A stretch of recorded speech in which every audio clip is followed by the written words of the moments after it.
So here's a question. And this is the question I guess I want you to begin thinking about now. Our museum created a center for creativity where we can be intentional about generating new ideas and doing something about them.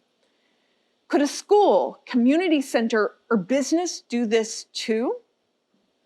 What does it take for our schools to become centers for creativity? So to get into this topic a little bit, I'm going to tell you of another.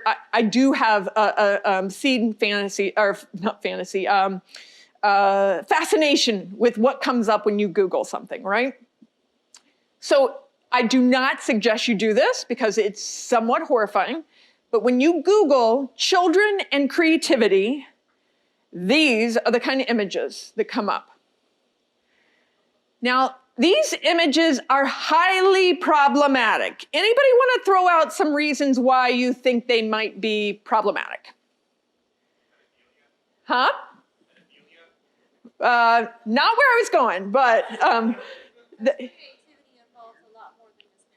right. First off, paint. It's going back to that. Well, painting is creativity. It's not creativity in essence. Yeah.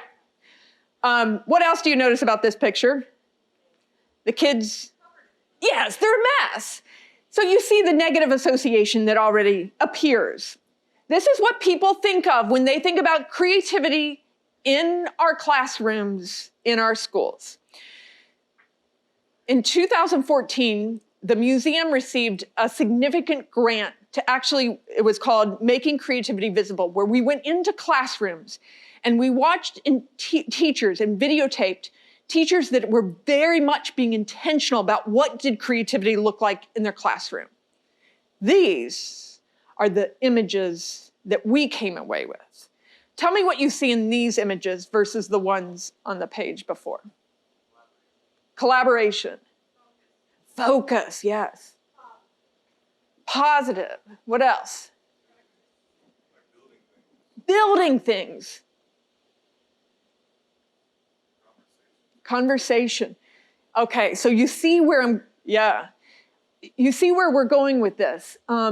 Very different what creativity can look like in a classroom compared to what people believe it looks like.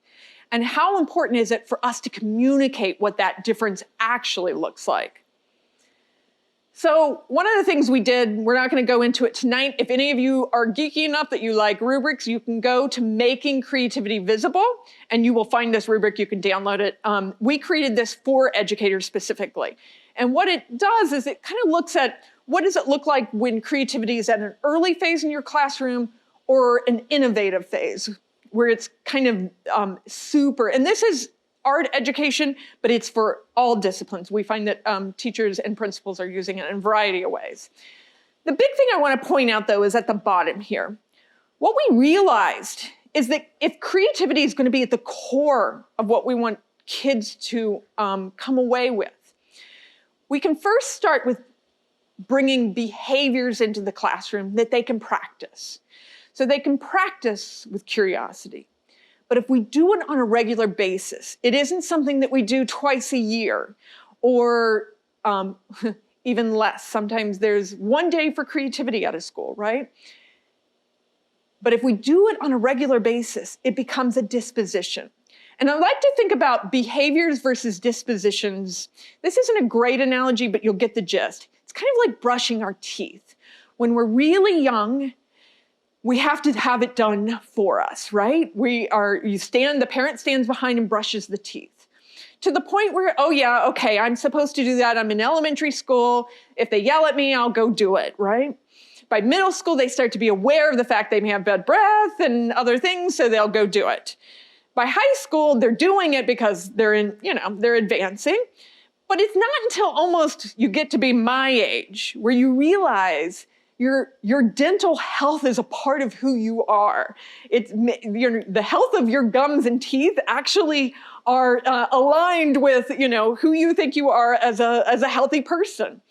So I think of it that way, that creativity has to be something that we practice, especially for those kids who've had it stripped away. They have to have a constant opportunity to practice. I'm going to talk about 2 groupings from that list of 9 right now. And the first is called what we call the wonder circle, the wonder cycle. And it consists of 3 parts: wonder, which is a state; curiosity, which is a condition; and questioning, which is an action. So what do I mean by this? It's very hard to kind of conceptualize, so I'm going to give you some visuals. So first, wonder. Wonder is suspended disbelief.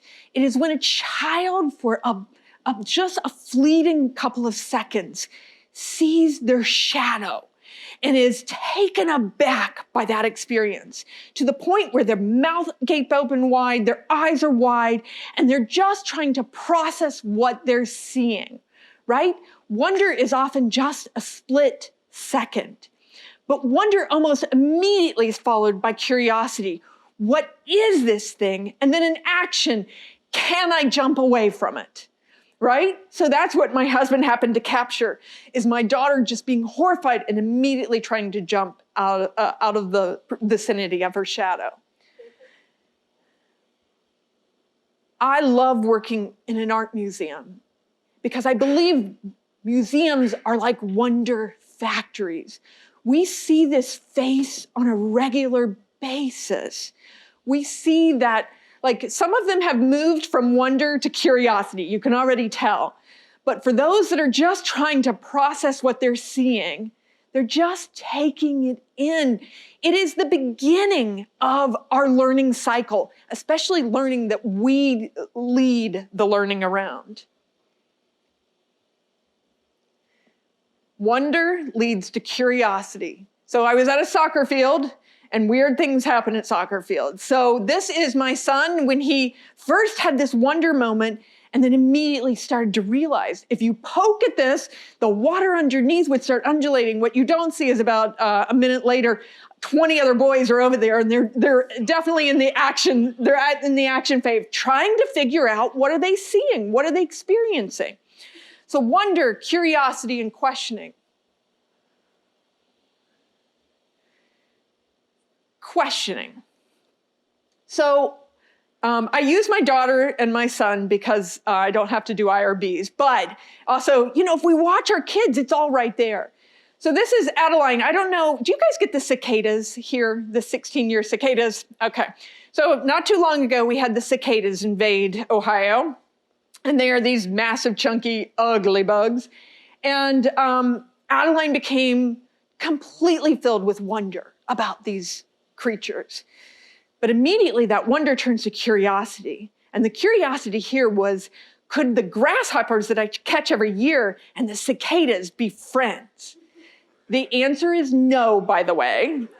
I think somebody lost some legs. It was not a good moment. But that's what children naturally do, that cycle, wonder, curiosity, questioning, wonder, curiosity.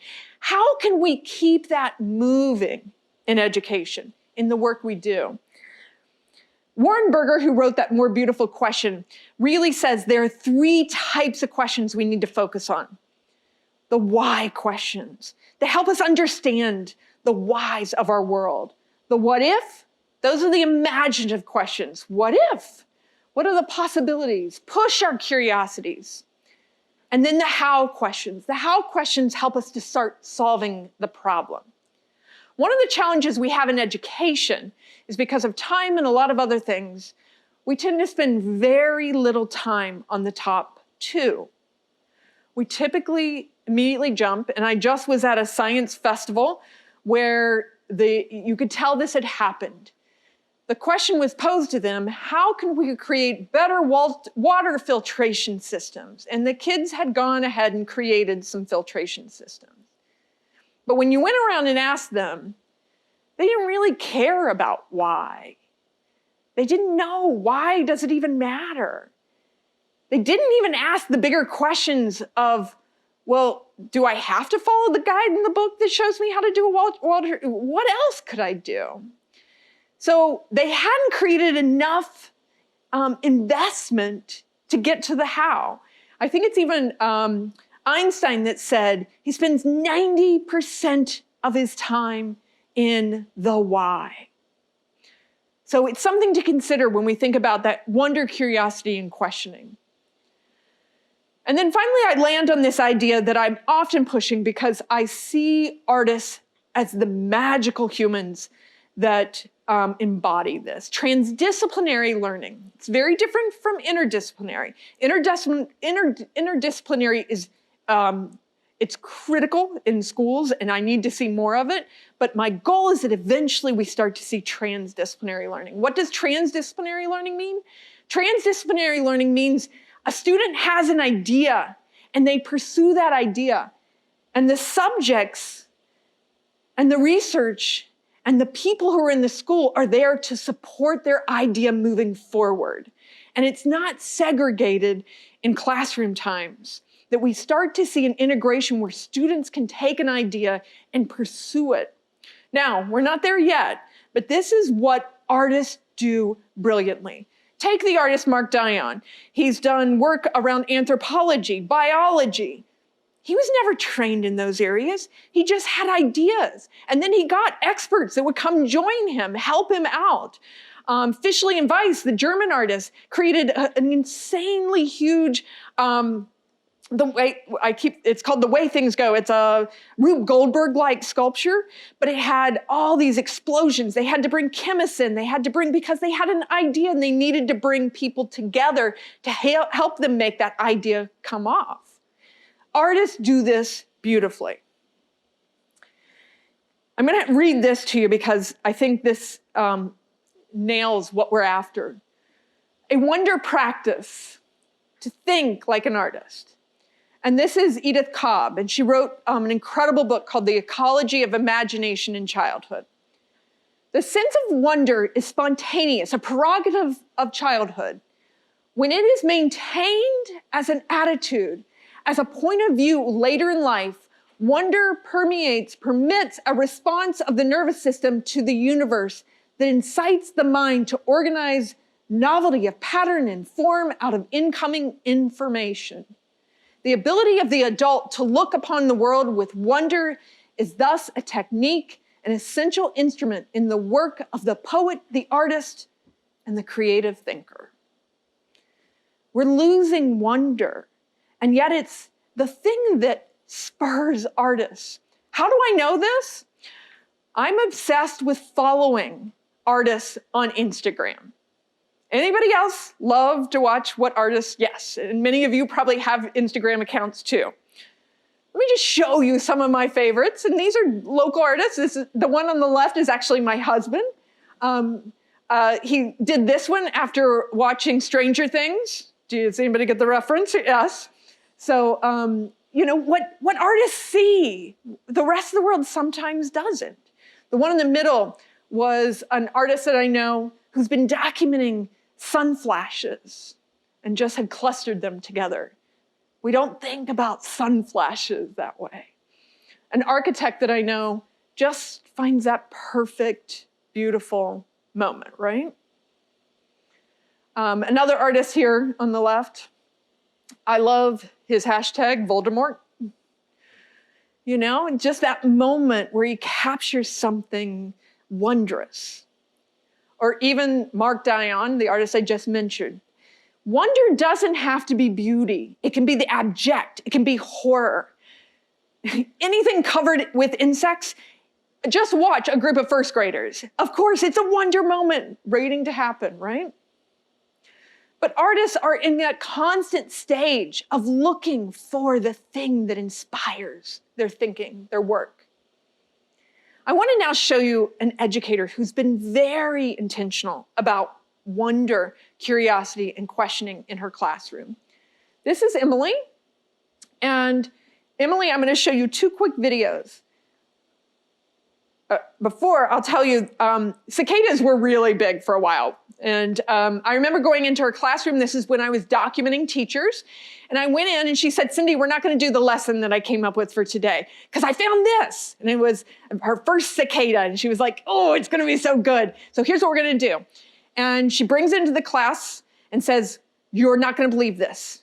Everyone keep your eyes open because today and the next couple days, we're going to see hundreds of these coming out of the ground. And here's what I have to ask you. I think it was kindergarten or first grade. What are we going to do for them? All these bugs are going to be coming. What are we going to do? And immediately the kids began to think, I think we're going to need to build some things for them. They're going to need hotels and hospitals. They're going to need schools.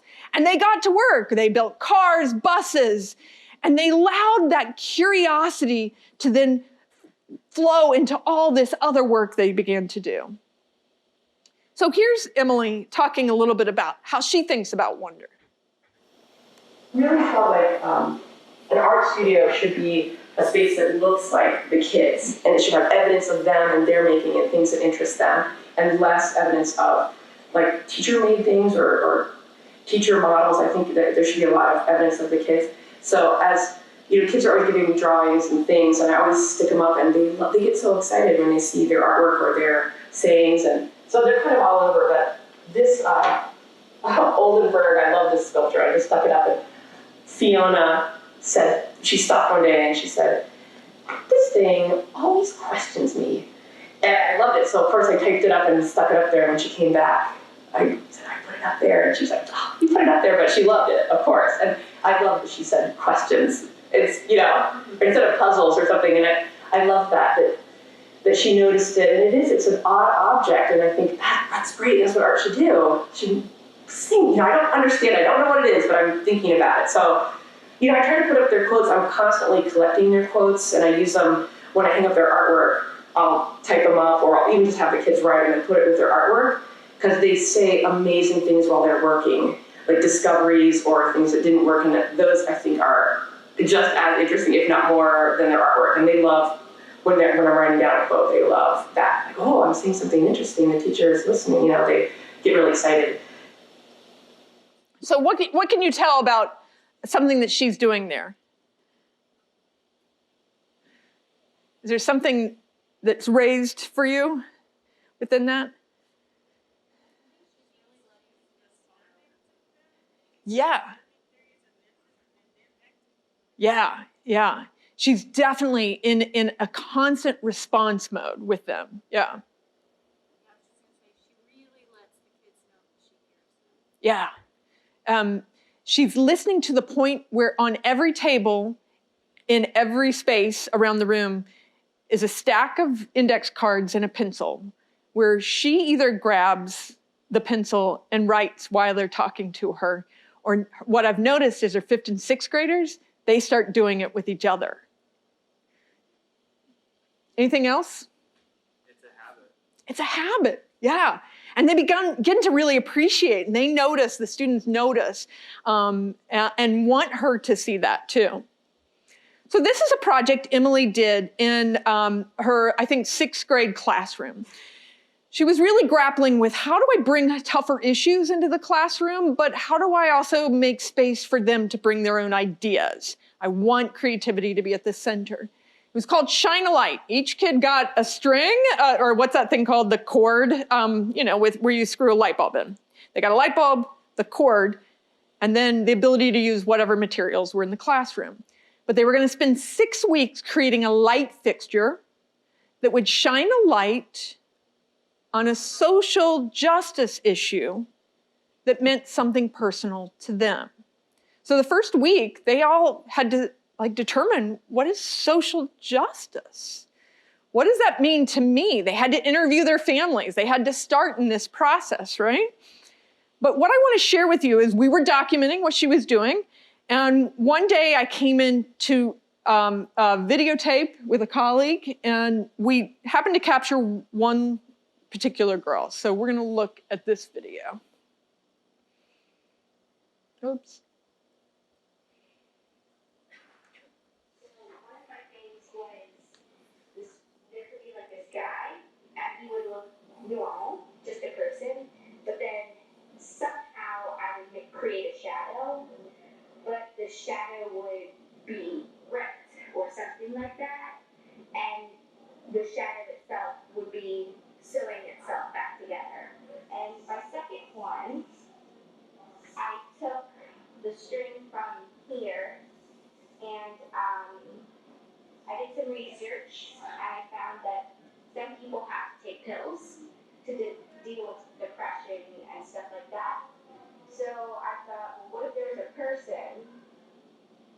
this giant pill. I started thinking, how am I going to turn these into lights? And I don't know how I could have done that. Actually, I went to Pinterest for inspiration because we had a whole board on it. And there's this book, and it was open, and there were these little pop-up characters, and they were on the book. And I thought, well, what if I do that? Only there are no pop-up characters, and there's a shadow going through the pages. So then I started thinking, and I thought, well, what if the shadow was actually words? Because I knew I wanted my main idea to be on here somewhere. So then I started thinking about, well, do I want to use a book? How do I want to incorporate the book with the light bulb? So I ended up thinking, well, what if the light bulb's inside the book? And that's where the shadow comes through. So that's basically where it all came from. So one of my things. Okay. So before we get to this, what did you notice about that video? What did you notice? Oh, yeah. Yeah. That what if question, remember the one that was on the board? She probably asked it 13 times. What else did you notice? Yeah, it kept adding, and the more ideas she had. It was a continuing process. It wasn't a single process. It was growing continuously, and she just went with it. Yeah, and sometimes there was failure, and she had to come back around and adapt. Absolutely. This is pretty incredible to see that kind of thinking, right? That's what I expect of adult artists. If you look at their, an artist practice, that's the intentionality and the intensity of an artist. But here's the question I have for you. What if I told you there was a night where all the parents were invited in to see their final products, and we went back to record? She hadn't gotten hers done. What do we think of her now? Finished her process. Huh? She had finished her process. Yeah. It wasn't that she didn't get it done. She didn't finish her creative process in time. It was not that she, per se, failed the project. Her project was not finished. Brilliant. What we realized is that her parents were there, though, to see a show. And that they would be the ones that were disappointed because we were blown away by this young woman. So quickly, we found the footage and showed her parents that clip. What if learning wasn't always about showing off the final project, right? What if learning and the evidence of learning was the kinds of thinking, the complex thinking, the deep thinking that we know artists embody? What if that's what happened? So this last bit I want to show you here is another portion which is about idea generation. If any of you are familiar with Torrance, these are completely taken from Torrance, and fluency, flexibility, originality, and elaboration. Now, Wild Child is my addition here. Because again, you won't remember this unless I give you some context. So I'm going to quickly show you what I mean by these words. When we're generating ideas, one of the first ways we talk about it is through fluency of ideas. The worst thing you can say to anyone, whether they're an artist or a young child, is have an idea. Because that's not how it works. We need to have lots of ideas, and from that come the ideas we want to use.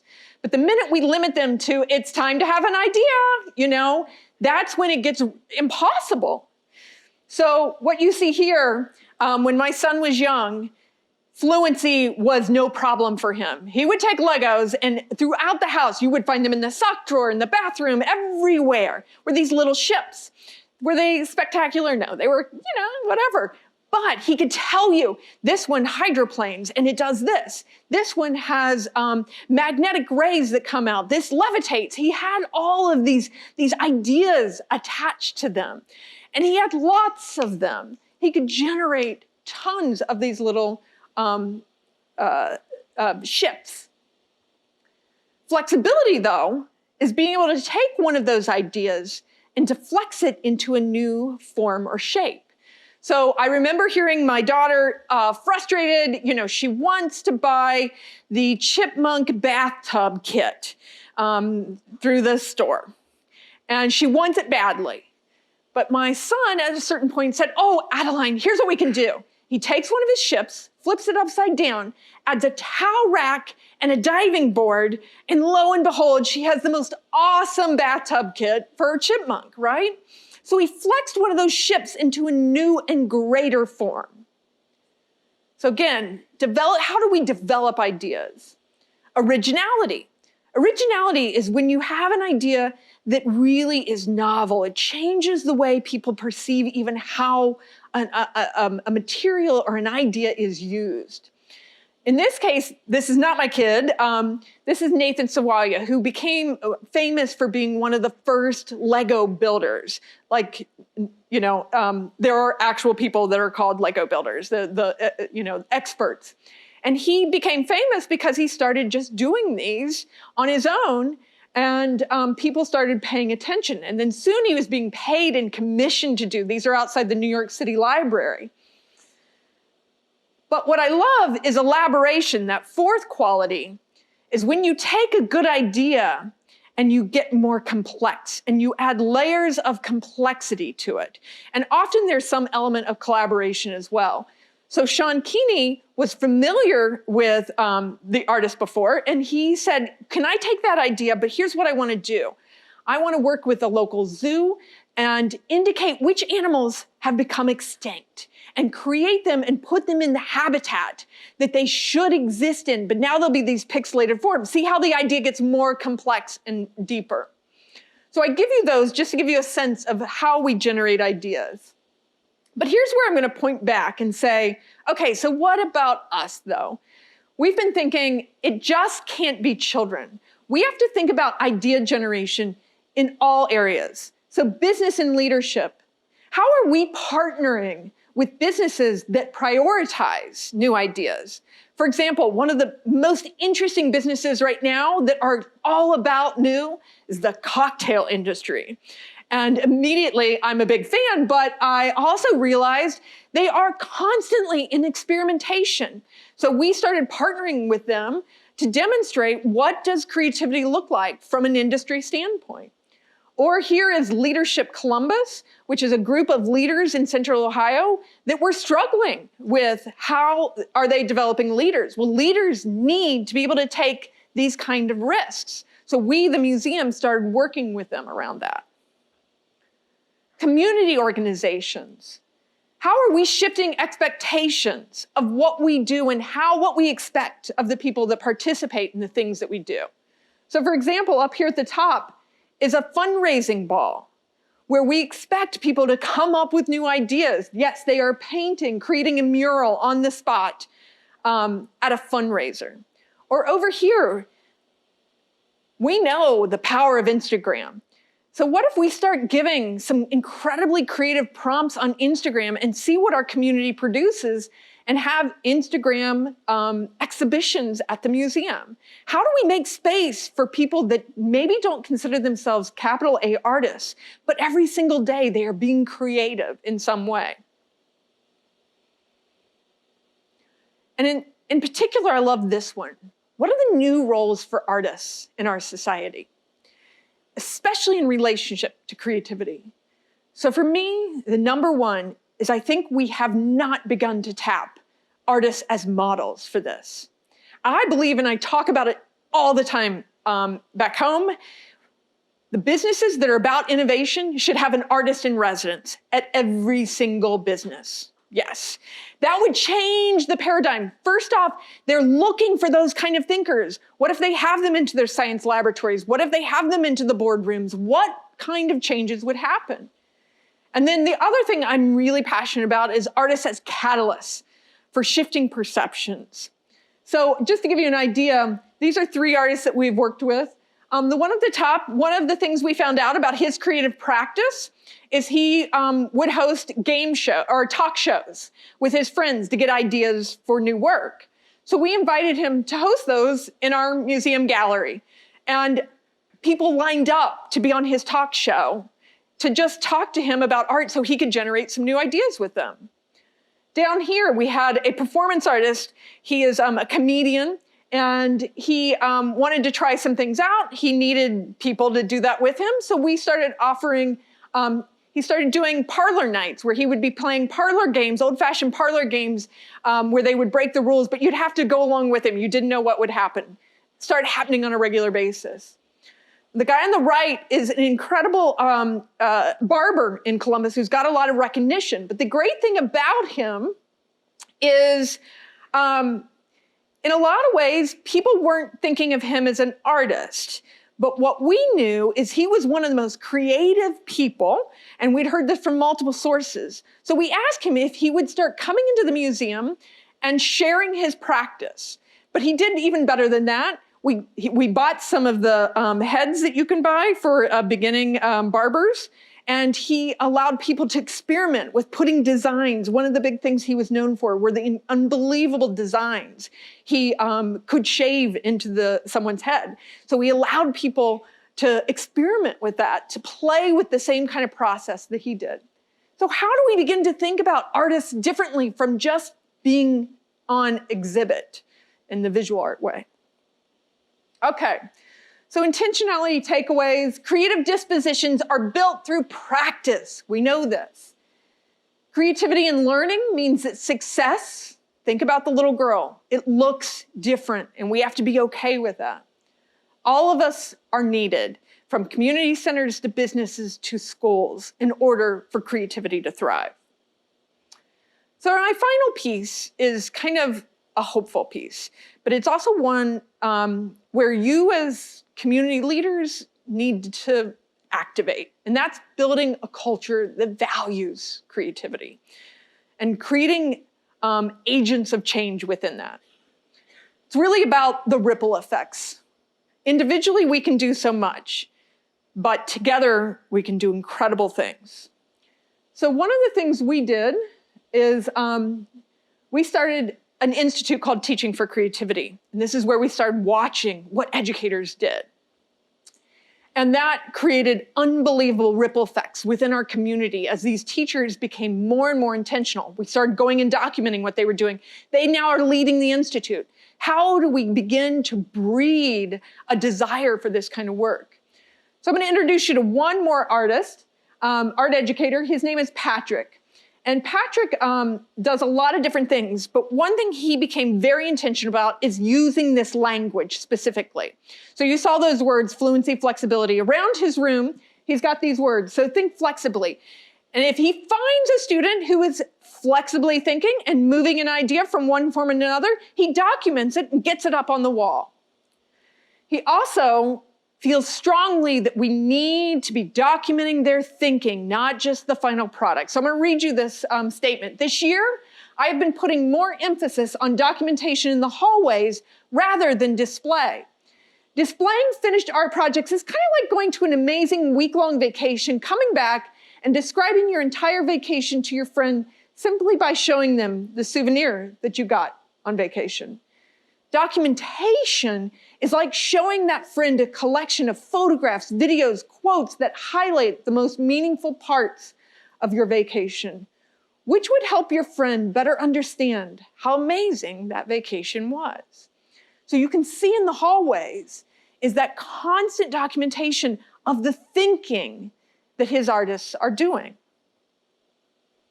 He also has this incredible blog, if you're interested in to see how he does this and communicates it to the parents, because any of you who know this from education, if you can't move your parents along, it's really difficult to make this happen. So he has a blog that he shares with parents and other education leaders where he explains why he's doing this work and then shows them more of the videos and documentation. This is just a shout out. I probably don't have anybody from MoCA here today. Kind of. Well, I happened to go to the museum today, and I was super, super excited to see. This is a project, I guess, the museum is doing with fourth graders.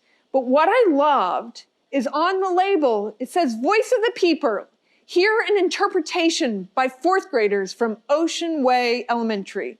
And you can call and hear their thinking, right? So I was museum educator at MoCA, and I was in charge of this project.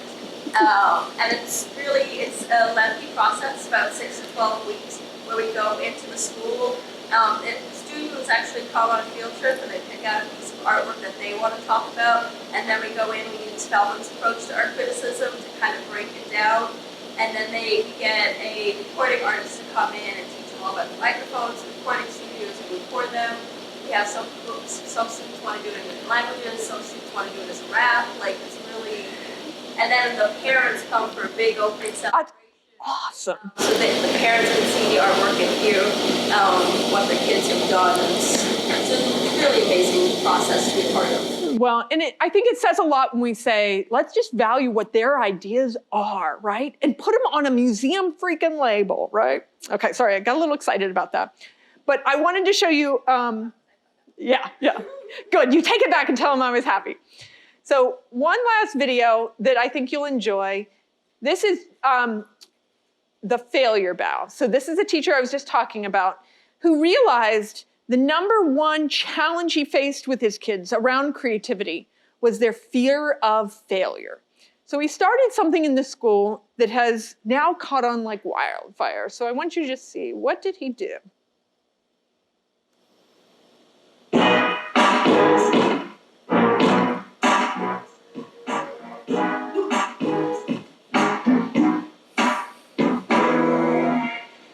The first activity is called the failure bow. Now, we do this activity, right, because failures are going to happen all the time. Whether we're working on some kind of invention, whether we're working on some kind of math problem, whether we're working on an artwork, there are times where it does not turn out how we want it to turn out, right? But we need to learn from those moments, we need to accept those moments, we need to not be upset about those moments and let them shut us down.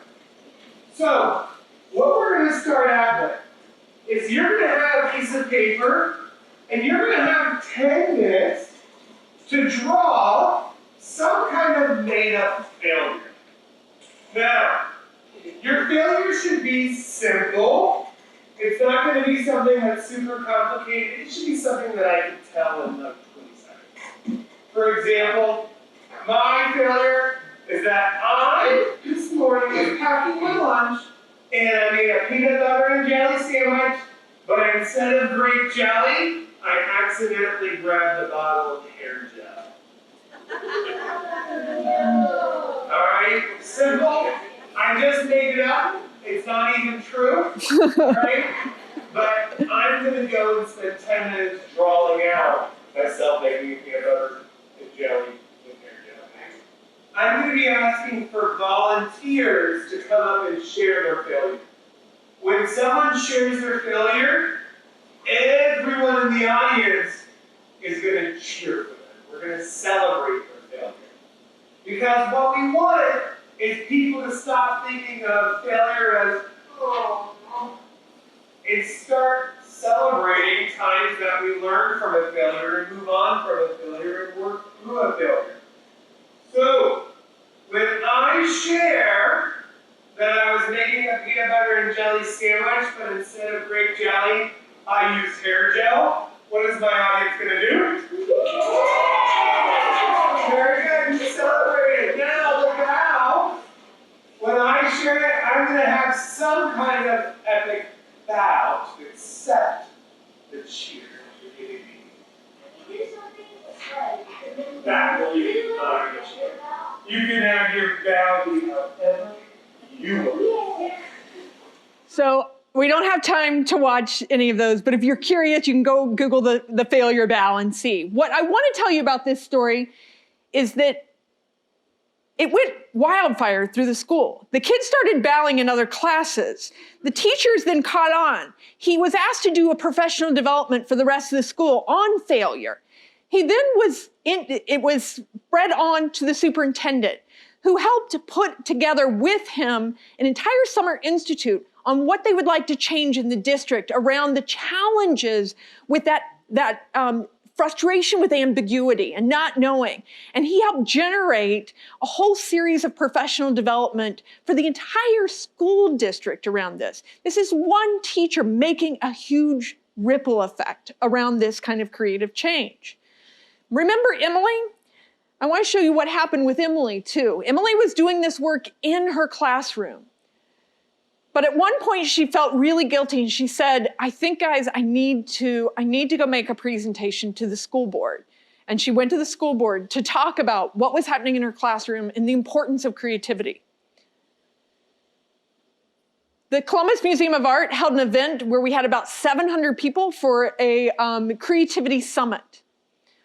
Unbeknownst to Emily, actually I think she did know, but she didn't know how wide it would be. We took that Shine a Light project, changed it a little bit, and we had all 500 people in the audience create a quick prototype of a light fixture that would shine a light on a social justice issue. Afterwards, of course, here's Emily. We asked Emily to talk about doing that experience. What she didn't know, and there were 2 other teachers from her district that were sitting several tables away. Afterwards, they came up to her and said, we'd never met, you're kind of incredible, we should do something about this. So the 3 of them went back and convinced the superintendent we need Creativity Week. And the entire district takes the week off to focus on fostering creativity. It starts with the cardboard challenge. They then screen films. They were screening Most Likely to Succeed for the parents. It was in all the newspapers, and they made it something that they value. 3 teachers. The last story is a group of educators that came to just learn more about what the museum was doing. I happened to meet with them. I was telling them about some stuff, and lo and behold, they found those Imagine More Than Dots. We happened to pass them, and a group of the educators grabbed a stack. And about 6 months later, they call me, and they said, so we kind of stole a big stack of your Imagine More Than Dots, but we want to tell you what happened. It was February when they visited. If any of you are in schools in February in Ohio, you will know that's indoor recess time of year. It's a painful time. What they did is 2 of the teachers, a 1st and 3rd grade teacher, started giving those out at indoor recess. Soon the students wanted Imagine More Than Dots. They were asking to do those drawings during recess.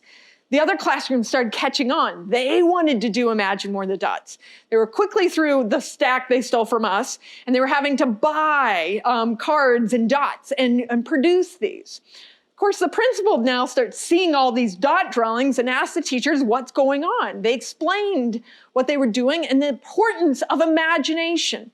And the principal says, I think I want to focus on the imagination and this activity to kick off all next year. That's going to be our big theme.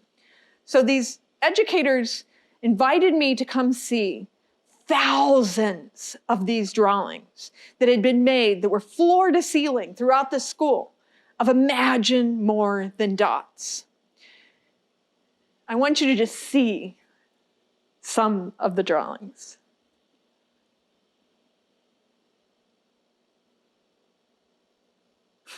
That one's pretty brilliant. You tricked the dog to go in the cage.